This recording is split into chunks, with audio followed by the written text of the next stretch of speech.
যায়।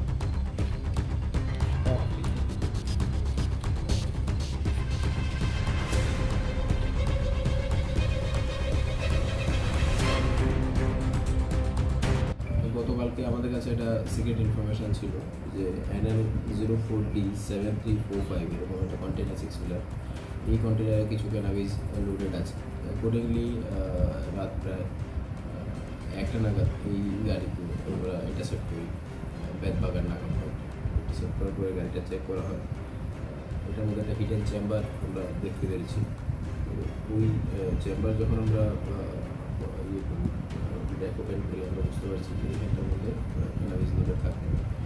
এটা রেকমেন্ড করার পরে আমরা এখান থেকে 67 packets dry cannabis 12 KG, total 408 KG, 804 KG, 804 KG cannabis আমরা রিকভার করতে পেরেছি। গাড়িতে ড্রাইভার ছিলেন এবং তার সাথে একজন সহযোগীও ছিল, অমিত কুমার, যিনি ড্রাইভার ছিলেন, তার যাদের সহযোগী ছিলেন শৈবাল রায়। তো দুজনেই বিহারের বাসিন্দা, ওনাদের আমরা আটক করেছি। একটা স্পেসিফিক ডিপিএস কেস আমরা রেজিস্টার করছি। আজকে যাদের আটক করা হয়েছে তাদের কোর্টে প্রডিউস করা হবে। আমরা বাকিটা থেকে দিচ্ছি, নিশ্চিত কে কে ইনভলভ আছে।